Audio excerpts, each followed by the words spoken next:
You're itchy. Your family's not helping you. It's just you out there, you against your lawn, and you've been victorious. And now you treat yourself with an ice cold beer, and you look out and observe the beautiful lawn that you just manicured yourself. The post-lawn cutting beer is my number one pick. That's bold. I like it. Thoughts? It's very relatable. It's the everyman's choice. They can go with it. They cut the grass. Doesn't matter if you have a gas lawnmower, electric.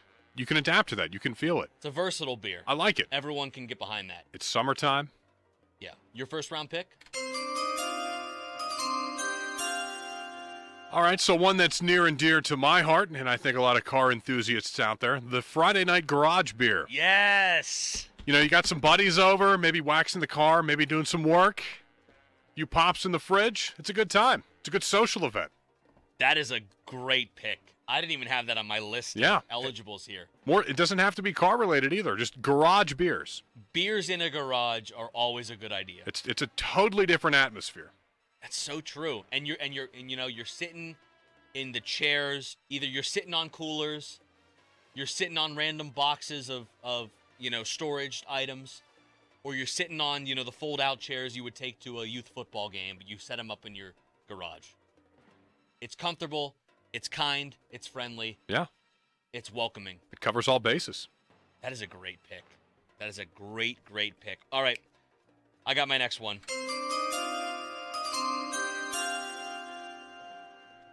I got the father-in-law beer. The first time you have a beer with your father-in-law. Now, I'm not married, neither are you, so I've heard things about this. I haven't experienced it yet. I haven't found Mrs. Right. But, you're at, let's say, your fiance, your longtime girlfriend, or maybe even now your wife. You're at her family's house for the holidays, a Thanksgiving, maybe a July 4th bash, maybe it's Christmas. And your father-in-law looks at your future father-in-law and says, "Hey, you want a beer?" That's a great beer. It means you're in. It means you're in. You're in the inner circle, like De Niro and Meet the Parents. You're in the inner circle. So, the father-in-law beer is my second-round pick. I like that. Solid choice. All right, my second-round pick has officially come across the board. The pick is in. I'm going to counteract your lawn mowing beer with a post-snow shoveling beer. Oh, yeah. You're outside. Yeah. They can stay cold in the snow. You've got the coat on, so you're warm. The gloves, you need to cool off before you come into the house. Snow shoveling beer, very underrated, but I like it. That you would probably drink in the garage. Right. Even outside the garage. You know what? You're going out there. Maybe you have it outside of the fridge even, but you want it a little colder. You go out there, you have your mittens on, everything, you have your shovel, and you take the six-pack and you just toss it into the snow. Right in God's freezer. Yeah, right there. No, that's a good one, too. That's a solid pick. All right, Steiny. I got the beach beer. And like I just said, I'm a Corona guy. First day of vacation, you plop down in your reclinable chair on whatever beach you end up at.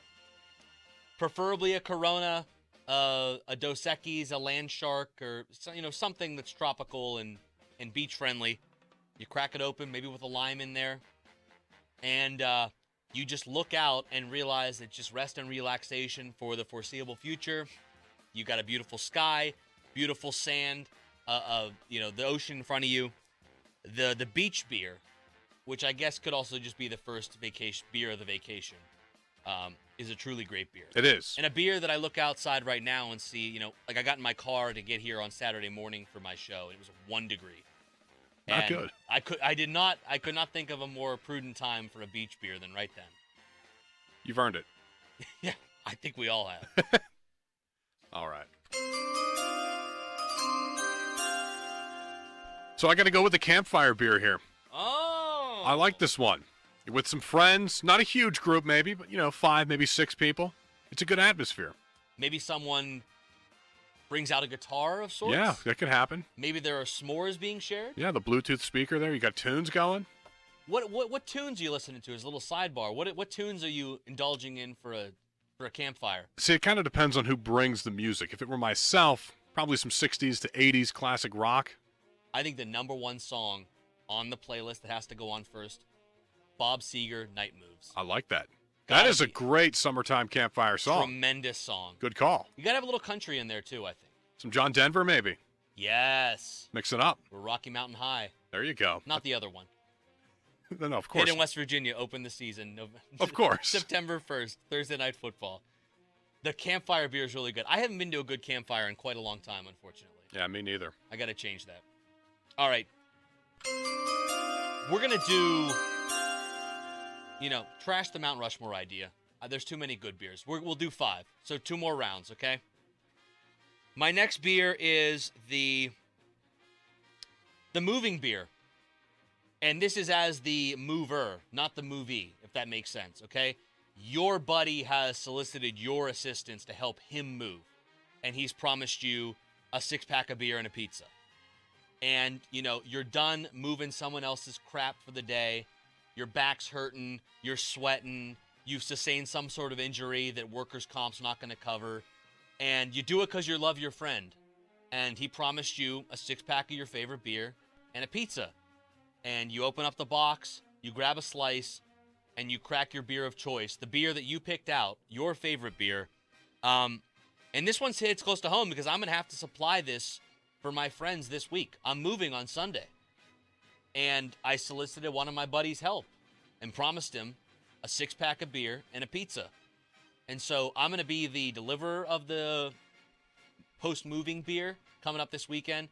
But being the recipient that's a different level of euphoria right there.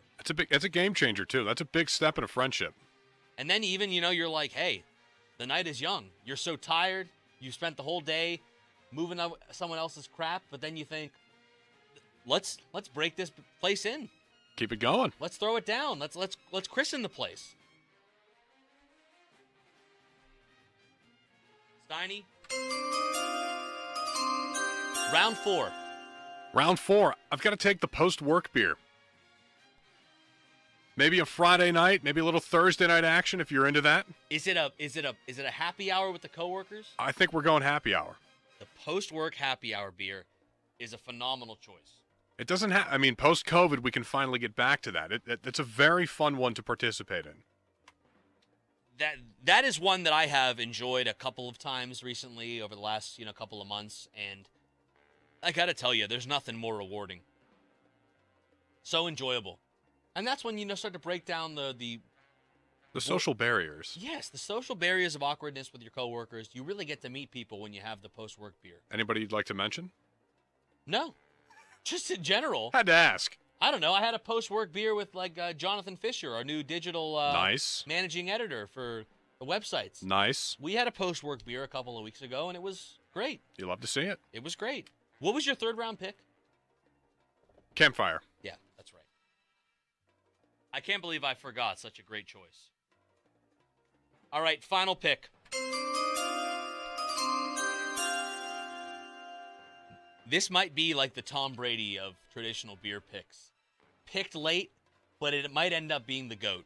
It might end up being the greatest of all time. Any prediction? I'm going with a holiday beer of some kind. It is not, but you know what? It should be a national holiday that's recognized. Maybe we can send that bill to Congress and have them recognize this as a day of celebration every year. It is your first beer. I was thinking, I didn't know how to work this in. And the first beer handed to you by your dad. Yes. Listen, everyone, do not drink until you're the age of 21. That is the legal drinking age. But you know what? Maybe you come back from college and you walk into the family house, you're having dinner, you're a sophomore or so, and your dad knows you've probably had beers before, a high school party, you've been having beers at college and stuff, you've been underage drinking, which is not good and should not happen. And your dad says, hey son, let's have a beer together. You want a beer? It's a big day. Your first beer, quote unquote first beer. That first time you have a beer with your dad, I think, is the greatest of all beers. So the first beer is my last beer. I respect it. My last pick. Real quick. What was the first beer you had with your dad? It was a Christmas or a New Year's. but it was a big holiday. What was the beer? It's a Natural Light. Of course. So he started you, and you haven't changed. You haven't deviated since. Standard selection. Mine was a Pabst Blue Ribbon. Nice. A PBR was my first beer with my dad. You can't go wrong with a PBR. No. Steiny, your final beer. I'm going to go with the Memorial Day Cookout beer. A little hyper-specific, but it's the unofficial start of summer. Maybe you've got an Indy 500 party that day, some family over. I like that day.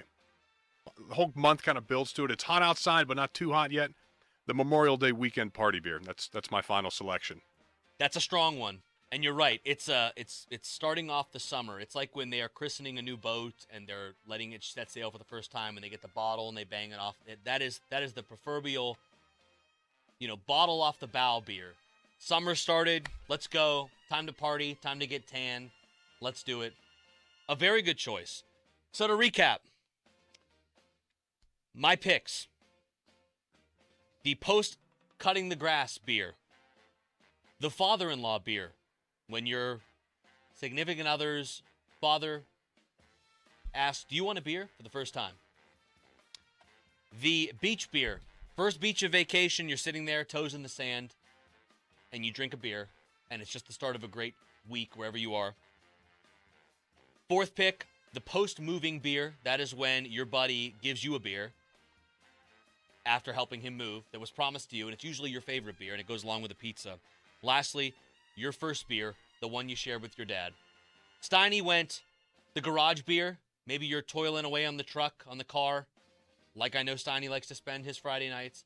Have a beer with your buddies. You may be sitting on a cooler or box of some sort, top of a trash can.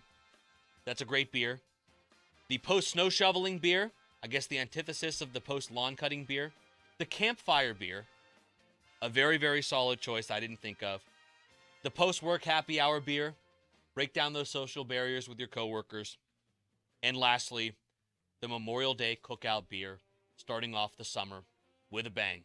Steiny, I think we both hit it out of the park once again. This is some good stuff here. This was very, very good, and I think a very successful second draft anything.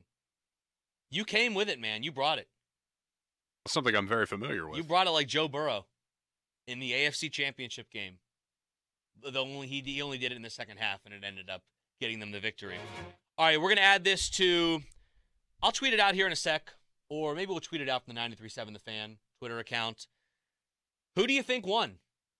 Steiny's draft of traditional or of situational beers, or my draft of situational beers?